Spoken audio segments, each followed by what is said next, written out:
여러분이 잘 아는 말입니다. 소크라테스가 악법도 법이다라고 했지요. 법은 두 얼굴을 가진 힘이 센 절대자다라고 할 수 있습니다. 그런데요, 어째서 두 얼굴이냐 하면은 그 법으로부터 보호를 받거나 지킴을 받는 자는 정말 그가 천사와 같은 좋은 얼굴을 가진 것이고요. 또 누군가에게는 그 법으로 인하여 자기가 구속을 받고 징벌을 받는 경우에는 이 법이 무서운 폭군이 될 수도 있습니다. 여러분에게는 이 법이 천사예요. 폭군이에요.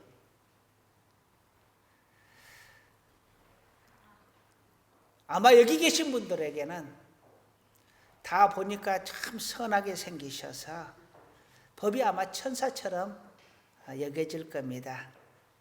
그러면 이 법이 여러분에게 좋기만 한 것인가요? 예를 들어서 우리의 법에 남자고 여자고 일부 일체제를 주장을 하고 있습니다. 결혼을 한 번만 하도록 되어 있어요. 한 사람만. 모두가 다 이것을 찬성하느냐, 적법하다고 생각을 하느냐, 참 좋은 법이라고 생각을 하느냐, 꼭 그렇지만은 않은 것 같습니다. 불만인 사람도 있습니다. 남자들 같은 경우는 일부 다처제로 해서 능력만 있으면 여러 아내를 거느렸으면 참 좋겠다 하는 사람도 있습니다. 그런 사람은 불만이겠지요. 여기 계신 분들은 아마 그런 분들이 안 계실 거라고 생각을 합니다. 그런데 또 한편으로는 참 천만다행이다 라고 생각하시는 분들도 대부분입니다. 살아보면 한 여자를 데리고 사는 것도 힘겹고 버겁습니다. 그런데 여자가 2명, 3명, 한 10명쯤 되면 뼈가 사가 죽지 않을까 그런 생각도 해봅니다. 또 반대로 생각을 하면 남자는 2 여자를 거느리고 살기가 힘들다라고 합니다. 그런데 여자는 10남자를 데리고 살 수 있다고 합니다. 그러니 일부 일체제로 법을 만들어 놨으니까 망정이지, 그렇지 않았으면 우리 마누라가 한 10명쯤 남편을 데리고 살면 나는 어디에 있을까? 아마 대문 밖에 있지 않을까? 또 염려를 해야 될 겁니다. 살면서 법이 다 맞다, 옳다, 참 좋다, 최고다 라고만 생각을 하느냐? 꼭 그렇게만 생각이 되지는 않습니다.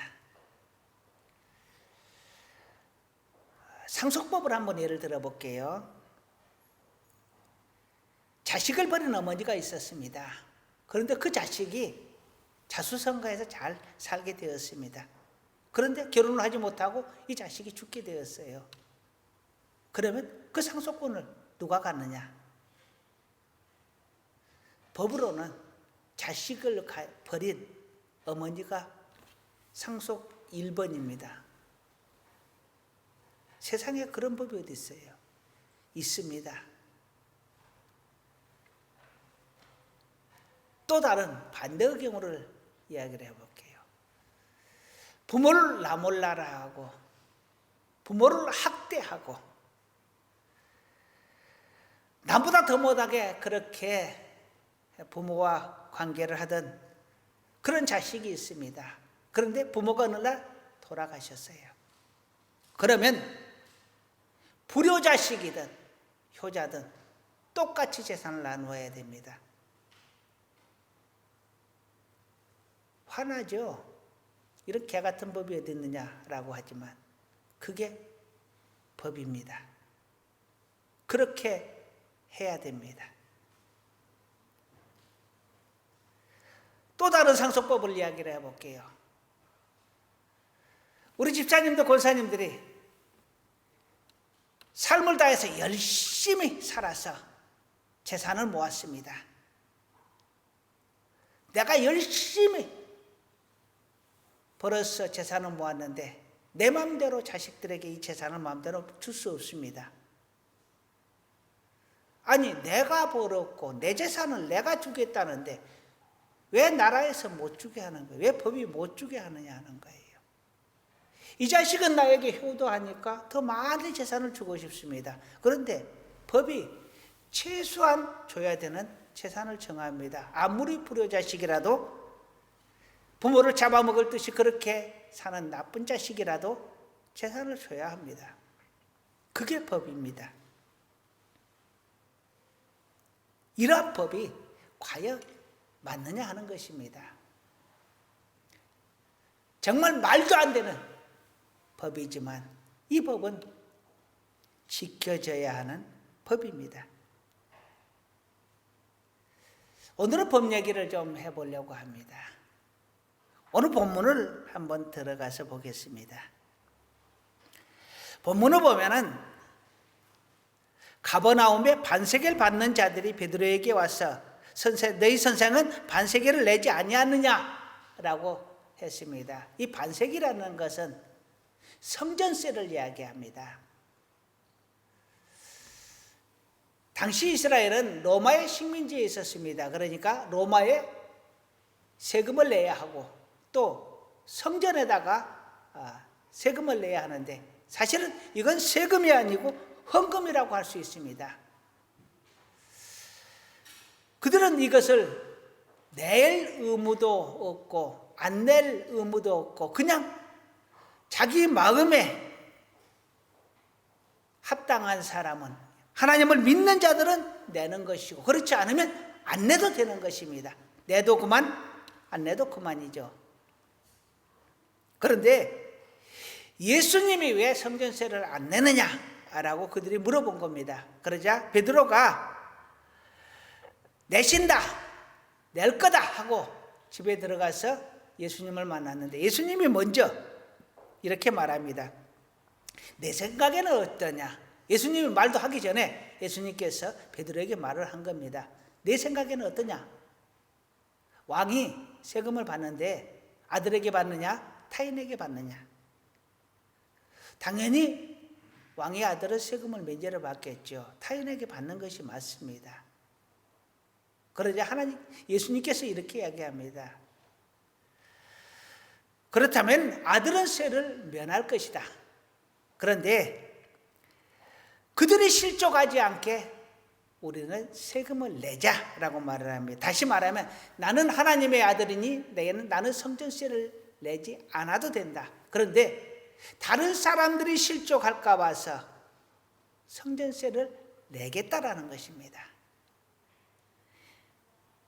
안 내도 되는데 다른 사람을 위하여 다른 사람이 실족하지 않도록 하기 위하여 성전세를 내겠다라는 것입니다. 이것이 오늘 본문인데요. 오늘 본문은 우리에게 삶의 지혜를 교훈해주고 있습니다.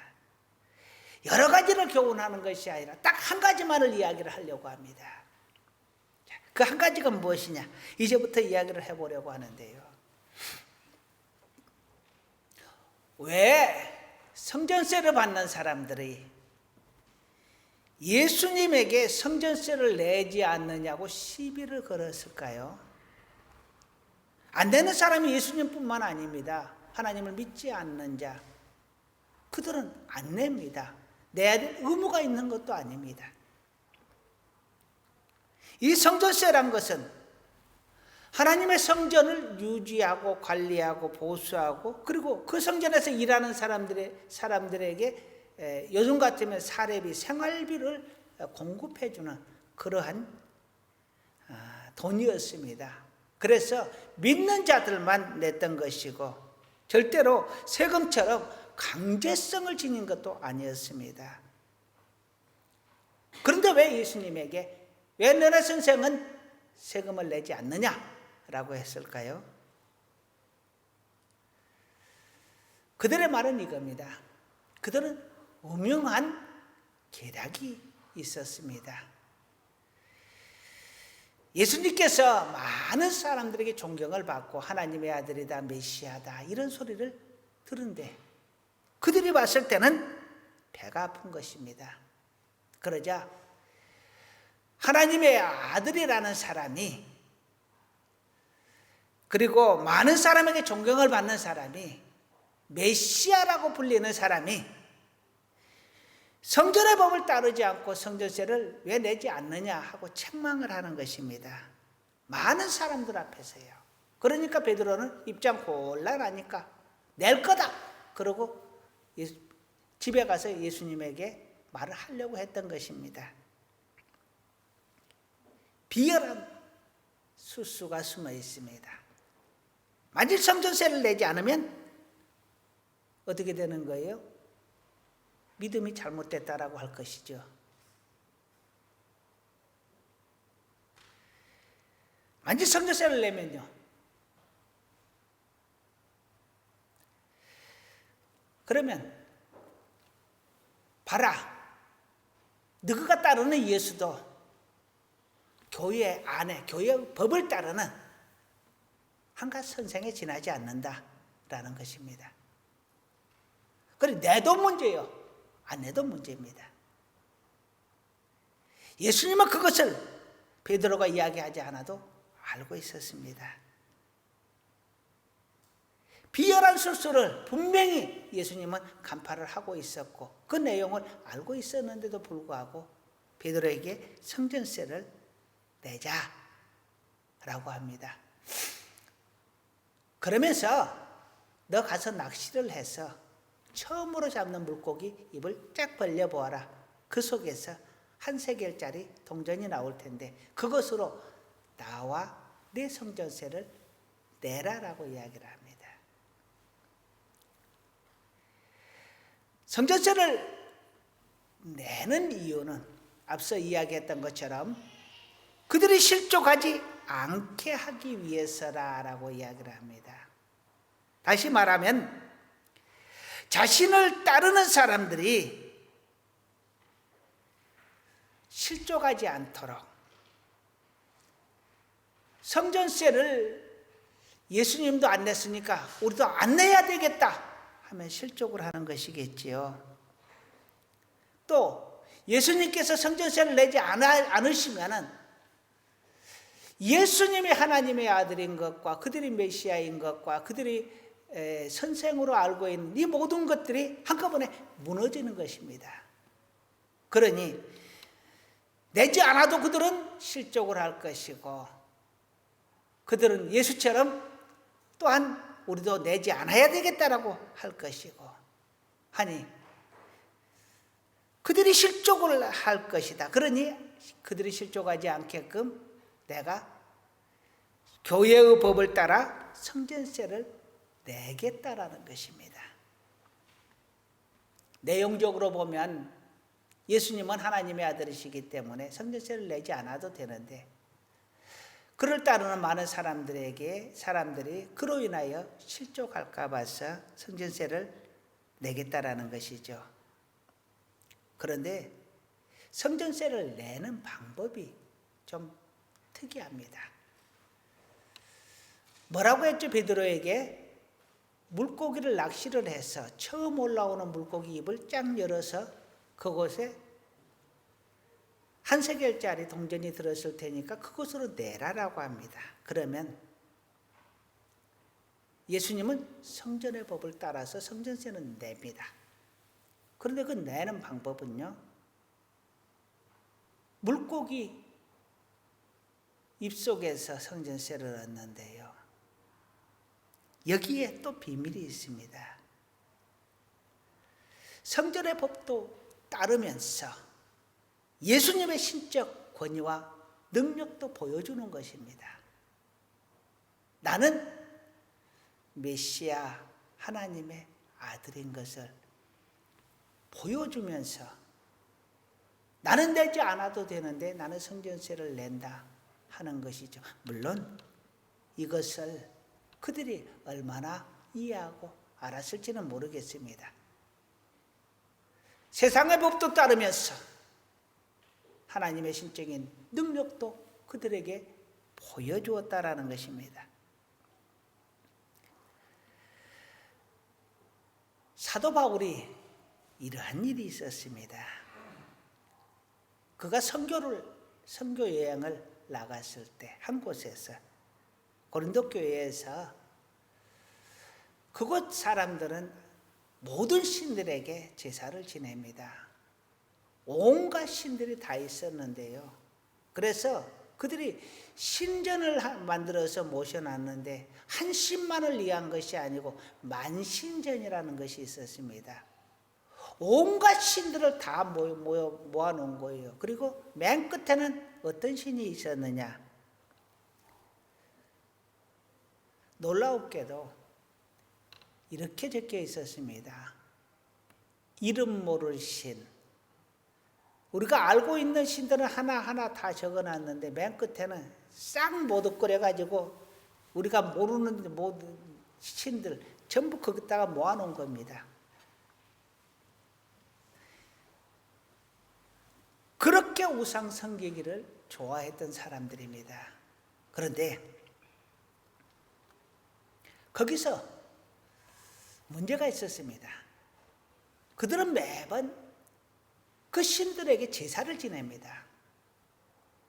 근데 거기서 나오는 제사 음식이 밖으로 나와서 팔렸어요. 근데 당시 사람들은 가난해서 돈을 많이 주고 비싼 음식을 사기가 어렵습니다. 그래서 그들의 성전에서 나오는 음식을 사면 아주 싸게 살 수 있었어요. 그러니까 고기를 싸게 사서 먹을 수 있었다는 얘기예요. 이것이 문제였습니다. 대부분은 그 고기를 사서 먹었어요. 그런데 하나님을 모시는 사람들은, 하나님을 섬기는 사람들은 제사를 지내지 말아라, 제사 음식도 먹지 말아라, 이렇게 된 거예요. 제사를 드리지는 않지만 제사 음식을 먹어야 되느냐 먹지 말아야 되느냐, 우리가 여태껏 먹어왔는데 이걸 먹느냐 먹지 말아야 되느냐 하는 것으로 문제가 생겼습니다. 여기에 대해서 사도 바울이 대답을 합니다. 모든 세상의 모든 것은 하나님께서 만드신 것이요 하나님의 것이다. 그러니 하나님 앞에 감사하고 먹으면 아무 문제가 없다. 즉 하나님께 감사하고 먹으면 된다라는 것입니다. 그런데 내가 그것을 먹음으로 인하여 다른 사람이 실족을 하게 되면, 다른 사람이 나에게 믿음 없다라고 하고 또 제사에 대한 그러한 철저하게 배격하는 그러한 것들이 좀 무뎌지거나 그렇게 되면 그들이 실족을 할 것이다. 만일 그런다 그러면 나는 평생 죽을 때까지도 이 음식을 먹지 않겠다라는 것입니다. 먹어도 되는데 다른 사람이 그로 인하여 실족을 한다 그러면 나는 평생에도 이 음식을 먹지 않겠다라는 것입니다. 예수님의 말씀과 동일하죠. 나는 내지 않아도 되는데 다른 사람이 실족할까 싶어서 내가 세금을 내겠다라는 것이고요. 사도 바울은 나는 제사 음식을 먹어도 되는데 하나님 앞에 감사함으로 먹으면 아무 문제가 없는데 다른 사람이 실족할까 싶어 먹지 않겠다라는 것입니다. 여러분, 아까 앞서도 말했지만 세상에는 법과 도덕이 있는데 이것들을 다 꼭 지켜야 하는가? 꼭 지켜야 합니까? 내가 봤을 때 불합리한데, 아까 이야기했던 상속법, 그리고 이게 민식이법이라고 하죠. 어린이 보호구역 문제예요. 우리 여기 앞에 가면 덕내리에 덕내 초등학교에서 막 나오는 입구에 신호등이 하나 걸려 있습니다. 그 신호등 위에 한 50m 정도 위에 육교가 있습니다. 그 육교를 왜 만들었냐 하면요, 아이들이 위험하니까 육교로 넘어다니라고 육교로 만들었습니다. 그런데 엄마들이 애들이 육교로 안 다니고 도로로 다니니까 도로에다가 신호등을 다시 세워주세요 해갖고 다시 신호등을 세웠습니다. 그 신호등 때문에 덕내리에서 저기 읍내 나가는데 어떤 때는 10분도 걸립니다. 굉장히 교통이 불편해요. 더더군다나 그 앞에가 어린이 보호구역으로 지정이 되어 있어서 속도가 30km입니다. 얼마나 불편한지 모르겠습니다. 왜 신호등을 세우고 왜 또 육교를 세우고, 그러면 육교를 뜯어내든지.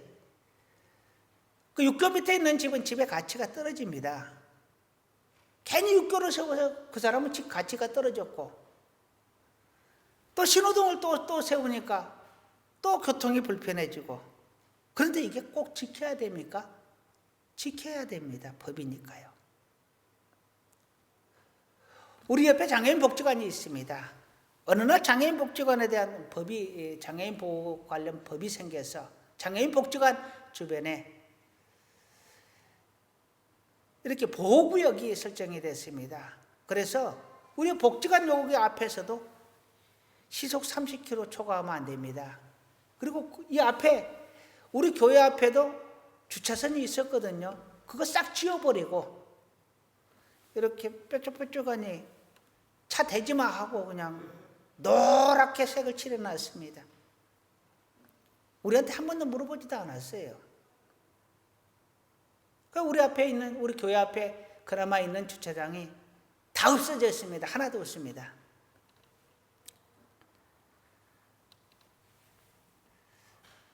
이 장애인 복지관 보호구역 때문에 우리가 굉장히 피해를 보고 있습니다. 그런데 그거 지켜야 됩니까? 우리 교회 앞이니까 차 대면 안 됩니까? 안 됩니다. 그거 지켜야 합니다. 법이 개정되기 전까지는, 법이 있는 한은 지켜야 합니다. 이것이 질서요, 사회적인 약속입니다. 없애면 되지 않습니까? 없으면 더 악해지니까. 최선이 아니면 차선책을 선택하라는 것이죠. 최소의 안전장치로 다소 불편하더라도 그렇게 하라는 얘기입니다. 그러다 보니까 지금 어린이 보호구역, 거기는 또 내리막길입니다. 그래서 시속 30km로 가려면요, 내가 엑셀레이터를 밟지 않고 브레이크만 놔도 40, 50이 나옵니다. 상당히 가파르거든요, 위에 경사가요. 그러니 거기서부터 실실실실 브레이크를 밟고 내려와가지고 우리 교회를 통과할 때까지는 브레이크를 밟고 내려와야 됩니다. 30으로요.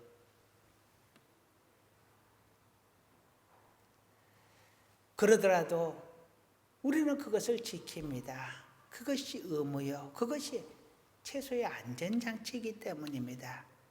불합리한 것 같으나 지켜야 합니다. 바리새인과 사두개인들이 예수님에 대해서 시험을 하면서 세금 논쟁을 하는데요, 세금을 어디에 내느냐 하는 거예요.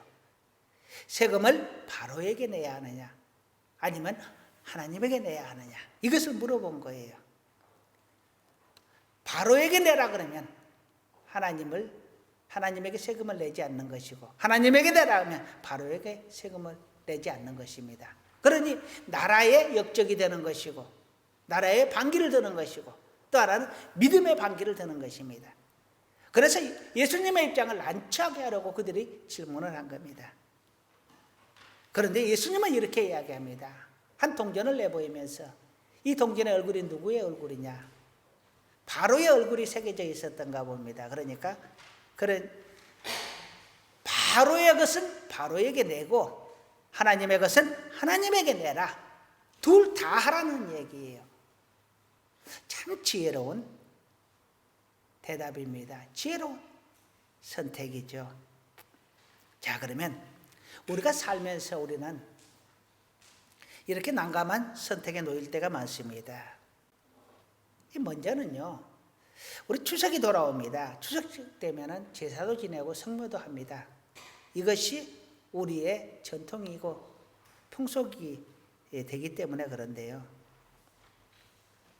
이 제사는 우리 고려 시대부터 우리에게 들어와서 시작이 된 것입니다. 그 이전에는 제사 제도가 없었습니다.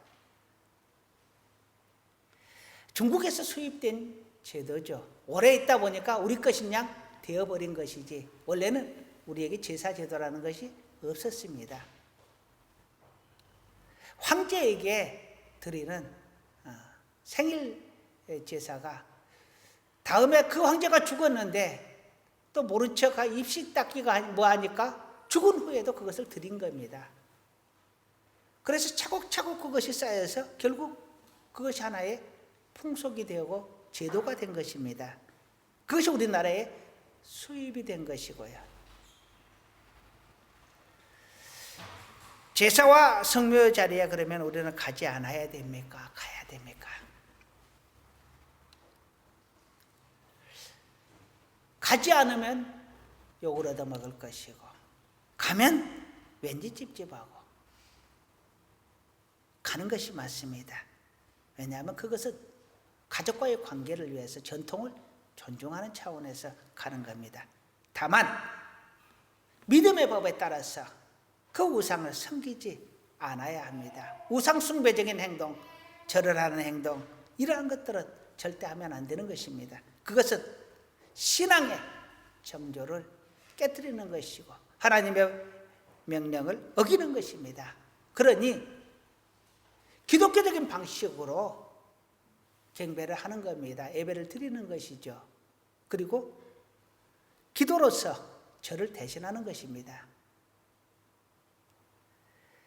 이것도 취하고 저것도 취하는 그러한 지혜가 우리에게 필요하다라는 것입니다. 절대로 양보할 수 없는 것이 있습니다.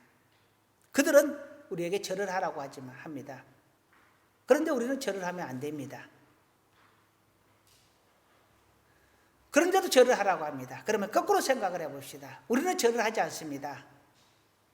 너도 그러면 절하지 말고 기도해라 하면 그 사람들이 우리를 따라서 하겠느냐?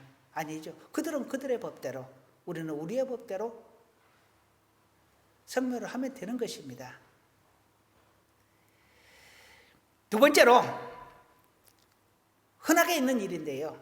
우리 친척이 결혼을 합니다. 조카가 결혼을 하는데 하필이면 주일날 예배 시간을 잡아놨습니다. 엄연히 말하면 예수를 믿는 사람을 위해서 주일날 예배 시간은 피해주는 것이 예의죠. 그런데 그 사람들은 그거 생각하지 않고 자기들의 시간에 맞춰서 잡아버렸습니다. 날을 보니까 그날이 길이라네요. 예식장에 갔더니 그 시간밖에 시간이 없다네요. 이런 핑계 저런 핑계로 주일날 예배를 드려야 하는 시간에 결혼식이 잡혔습니다. 그러면 과연 그들을 축복해 줘야 하느냐? 예배를 빼뜨리고 거기를 가야 되느냐? 안 가야 되느냐? 당연히 축하는 해드려야 합니다. 그런데 주일은 또 반드시 지키라고 하나님이 말합니다. 그러면 어떻게 합니까? 저 같은 경우는 사전에 가서 축하를 하고 인사를 합니다. 그리고 5만 원을 제가 이렇게 축의금을 낼 것 같으면 10만 원을 냅니다. 가까운 친척이어서 10만 원, 20만 원, 30만 원 내야 될 것 같으면 그보다 훨씬 더 많이 해버립니다. 축하도 하고 나는 예배도 드려야 되니까요.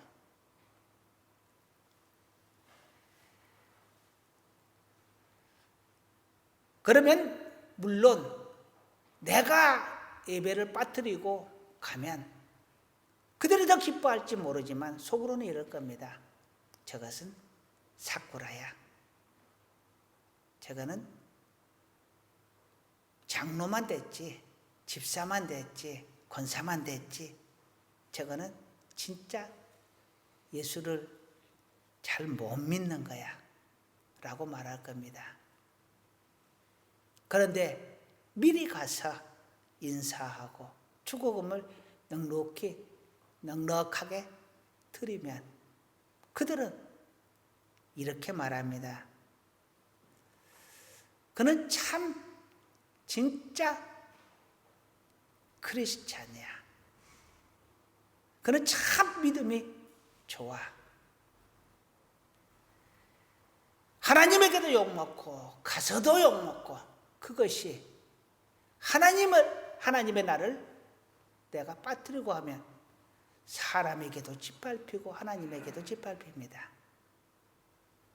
사람에게도 인정받고 하나님에게도 인정받는 방법이 있는데 왜 그 방법을 선택하지 않느냐? 그것은 어리석음 때문입니다. 사람의 눈을 하나님의 눈보다 더 의식하기 때문입니다. 또 이런 경우도 있습니다. 여기 직장 다니시는 분들 많이 있죠. 비상근무를 하라고 합니다, 주일날. 그러면 이걸 가야 됩니까? 안 가야 됩니까? 직장인으로서 당연히 의무적으로 가야 하는 일이고 생계 연계가 되어 있는 문제이기 때문에 가기는 가야 됩니다. 가는 것이 맞습니다.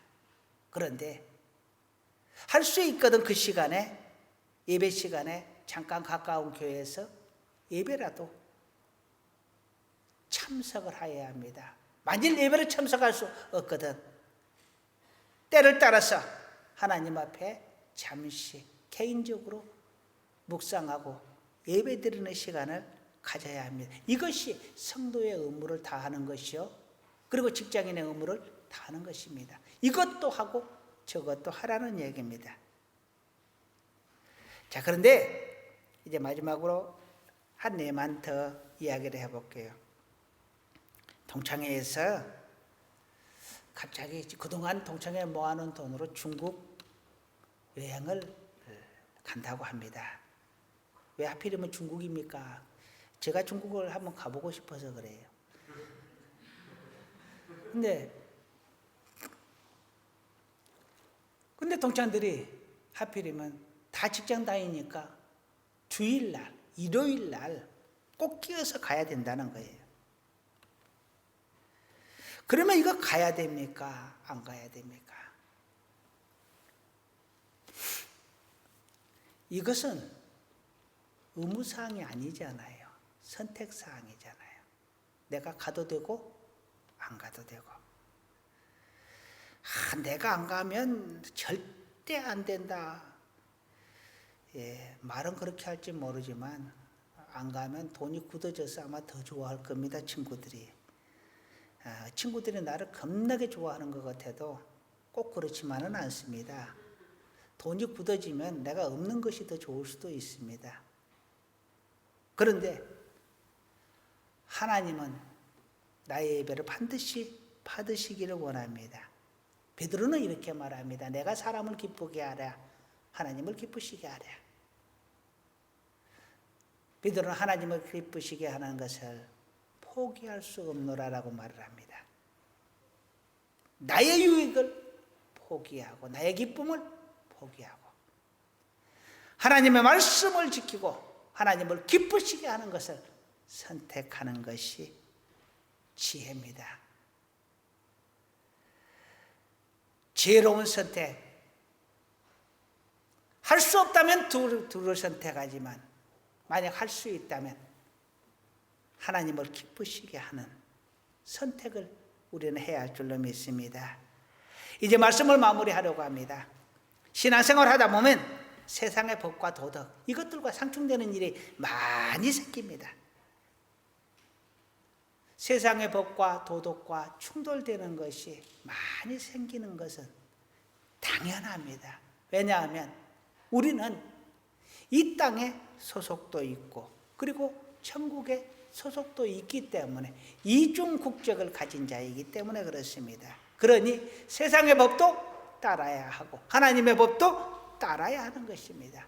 대한민국의 국민으로서의 의무도 다해야 하고 천국 시민으로서의 의무도 다해야 하는 것입니다.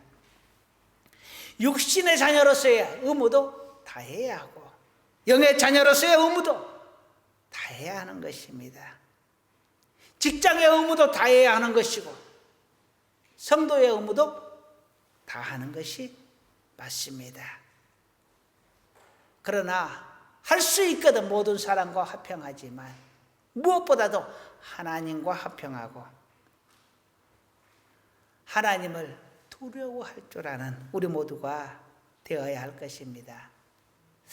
오늘 본문의 예수님은 나는 성전세를 내지 않아도 되지만 다른 사람을 위하여 성전세를 내놓으라 라고 말을 합니다. 이것도 취하고 저것도 취하겠다.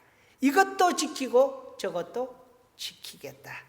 세상의 법도 따르고 하나님의 법도 따르겠다. 이것이 오늘 본문이 우리에게 주시는 딱 한 가지의 지혜입니다.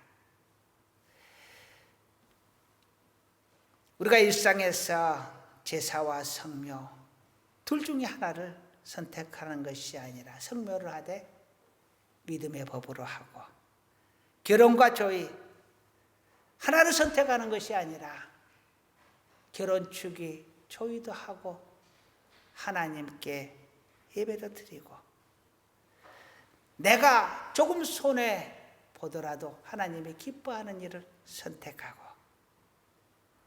그렇게 하나님을 기쁘게 하고 하나님을 바라보고 하나님을 두려워하면 하나님께서 반드시 우리에게 더 좋은 것으로 갚아주시고 축복해 주실 것입니다. 물질을 원하면 물질로, 자녀가 잘 되는 것을 원하면 자녀가 잘 되도록, 평안을 원하면 세상이 줄 수 없는 평안으로, 명예를 원하면 하나님께서 높이 세워주실 것입니다. 오늘 우리가 선택할 지혜는 이것도 버리지 않고 저것도 버리지 않되 하나님을 더 기쁘게 하는 방법을 선택하는 것입니다. 우리 모두가 지혜로운 선택자, 지혜로운 하나님의 자녀들, 담대한 하나님의 사람들 다 될 수 있기를 주님의 이름으로 축원합니다. 기도하시겠습니다. 우리는 세상에도 속하여 있고 천국에도 속하여 있습니다. 이름으로 인하여 이것도 저것도 다 취하여야 합니다. 하나님 우리에게 지혜 주셔서 담대함 주셔서 우리 하나님을 먼저 선택할 수 있는 용기 주셔서 지혜롭게 세상을 살게 하옵시고 하나님 앞에 믿음의 사명 다하게 하옵소서. 예수님의 이름으로 기도드립니다. 아멘.